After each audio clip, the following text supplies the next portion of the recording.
This is NDTV.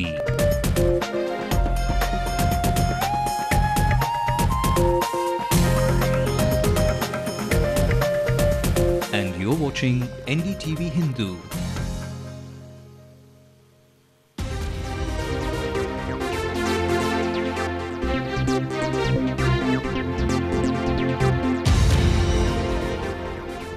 Actor Vijay will now campaign for the AIADMK and sources say he might share the dais with Amma in her campaign. Meanwhile, the Vijay Makkal Iyakam president joins the DMK. Supreme Court directs Centre to give its notification within 3 days for the CBI to probe Sadiq Pasha's death. Corporate lobbyist Neera Radia tells the Public Accounts Committee that some of the tapes of conversations focusing on the 2G scam are doctored. Arun Jaitley says the CBI chose this inappropriate time to file its charge sheet considering all the focus is now on elections. Senior BJP leader also flays dynasty politics in the state and says Tamil Nadu is not a personal property of the ruling party. A state is not a heritable property. The electorate is not heritable. Governance is not heritable. This has to be on the strength of merit and competence.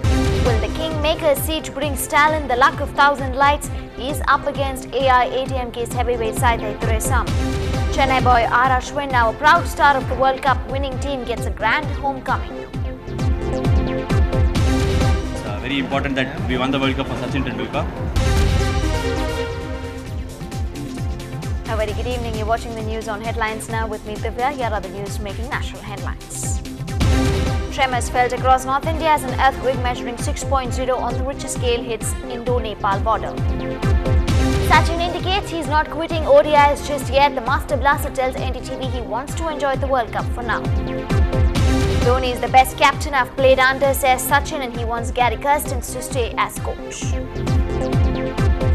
But Gary Kirsten explains why he can't stay on coach despite the PCCI's efforts to try and persuade him to continue. First phase of polling in Assam begins. It's the first of the 5 states. Campaign trail in Bengal gets more colourful. Mamata Banerjee to sell her art to raise funds for Trinamool.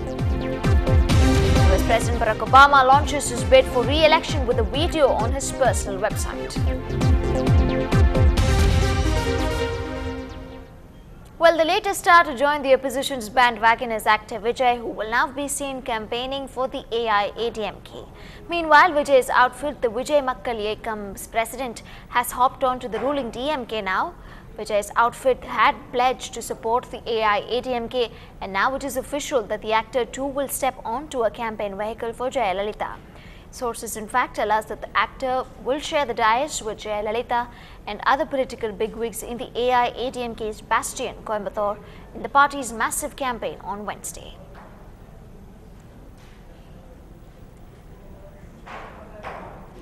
Meanwhile, Vijay's father and popular film director S.A. Chandrasekhar will start his campaign tomorrow in support of the AIADMK. நாளையிலிருந்து புறப்படுறேன். முதல்ல நான் போகிறது Tirunelveli.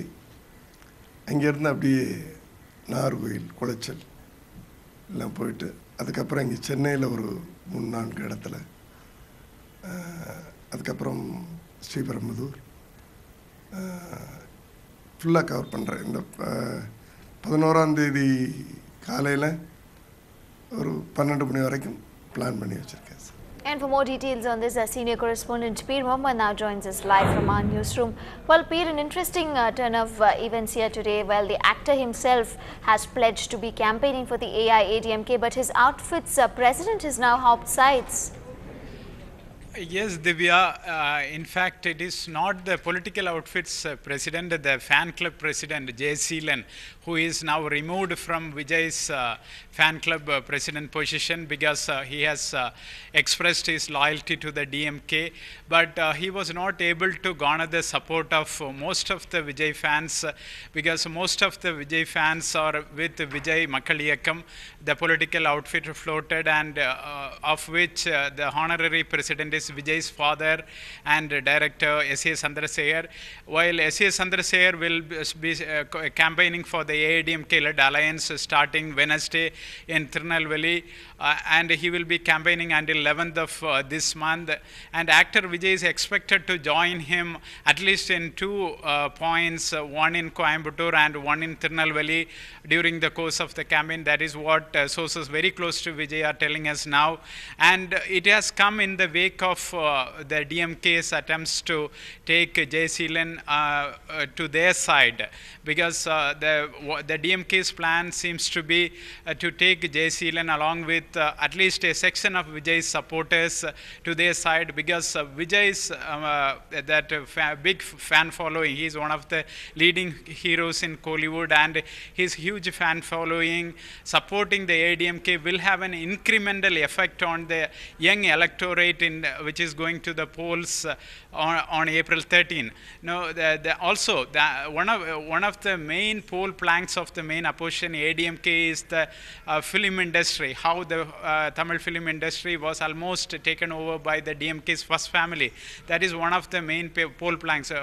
Particularly Vijayakant, Sarath Kumar on the side of Jayalalitha are talking about it in public rallies. No, that is causing a huge embarrassment for the DMK-led alliance. That is why now the DMK is very keen on getting some of the supporters of Vijay to their side.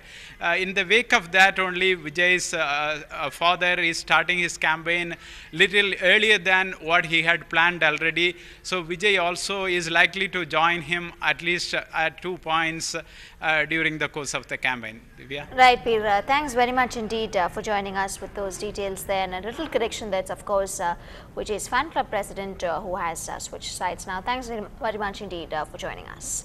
Well, in fact, Vijay's entry into politics first broke on Ndtv-Hindu. Let's bring you what the actor Vijay told our senior copy editor Bama Ravi in an interview dated January 2011.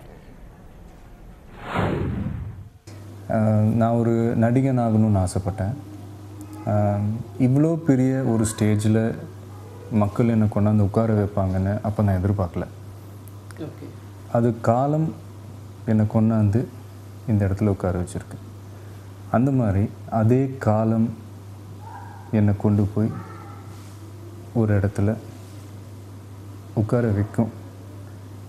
அதுக்கு அந்த நேரம், சூழல், இடம் எல்லாமே அமையணும். So அது வரும்போது நான் டெஃபினட்டாக தமிழ்நாட்டு மக்களுக்கு நான் ஏதாவது செய்யணும். அதில் நான் வந்து உறுதியாக இருக்கேன். இன்ட்ரெஸ்ட் இருக்குது. பட் அதுக்கான நேரம் இது கிடையாது. ஸோ என்னை கொண்டாந்து இந்த மாதிரி ஒரு நல்ல ஒரு இடத்துல உட்கார வச்ச அந்த நேரம் காலம் கொண்டாந்து உட்கார வைக்கும். ஸோ அந்த சமயத்தில் நான் வருவேன். And Jayalalitha will be campaigning for her most trusted and loyal party member today. The AIADMK General Secretary will be campaigning for the Deputy Leader of the Opposition O. Pannirselvam in Bodhanayakannur, and she will also seek support for Thangathamil Selvan in the Andipatti constituency. She is also expected to canvass for former Minister R. Vishwanathan in the Netham constituency. Today is the 12th day of Amma's campaigning. She has been covering the southern districts for the last 3 days. Following these districts, Jayalalitha will move to the western region on Wednesday after completing her campaign in the south for another day. Well, Wednesday is going to be the day for all of the stars on one stage in the opposition camp. Apart from Vijay, according to sources who will be sharing the dais with Jayalalitha, the DMDK chief Vijayakant and Amma will be campaigning together at VOC grounds in Coimbatore on Wednesday as well. This will be a massive joint campaign rally with CPIM General Secretary Prakash Karath, the State Secretary G. Ramakrishnan, the CPI Secretary Thapandian, the Pudhiya Tamilagam Chief Krishna Swamy, and AISMK Chief Sharath Kumar. The decision by the AIADMK's High Command came after the ruling DMK came up with their action plan for joint rally with the Congress President Sonia Gandhi at the Island Grounds in Chennai on Tuesday. Moving on, the CBI can take up the probe into Sadiq Basha's death once the state gives its consent and the centre issues its notification. The Tamil Nadu government has already given its nod for the CBI probe, so the Supreme Court today directed the centre to issue notification within 3 days for taking over probe by CBI into the mysterious death of A. Raja's close aide. The centre informed the court that it will take a week to issue notification, but this was objected by a petitioner, so the Supreme Court passed this order today. And for the latest on the 2G spectrum scam, well, the top industrialist Ratan Tata appeared in the Parliament today before the Public Accounts Committee looking into the alleged irregularities in the allocation of 2G spectrum. Before that, corporate lobbyist Neera Radia appeared before the PAC and told them that some of the phone conversations were doctored. Radia's tapped phone conversations with politicians, corporates and bureaucrats form a key part of investigations into the 2G scam. However, the PAC says they are not bound by CAG report, but they are looking at the entire spectrum allocation. And meanwhile, the leader of the opposition in the Rajya Sabha, Arun Jaitley, has been highly critical of the 2G charge sheet. He alleged that the CBI has left out core issues out of its charge sheet in the 2G spectrum allocation case. The senior BJP leader also says that the probe was tailored to the timing of the assembly polls in Tamil Nadu. The CBI has tailored its timetable of investigation, keeping in mind the date of polling in Tamil Nadu. One of the very serious matters that they are investigating relates to the pecuniary benefits given by the beneficiaries of the 2G license. It is obvious that they are waiting for the polling in Tamil Nadu to get over, so that a principal ally of the UPA in Tamil Nadu does not get further disturbed in the elections. The date of elections is completely extraneous to a CBI's honest investigation. Still ahead on the bulletin, who will Kolattur make its king? Will Stalin sail smooth on these testing waters? A special report when we come back.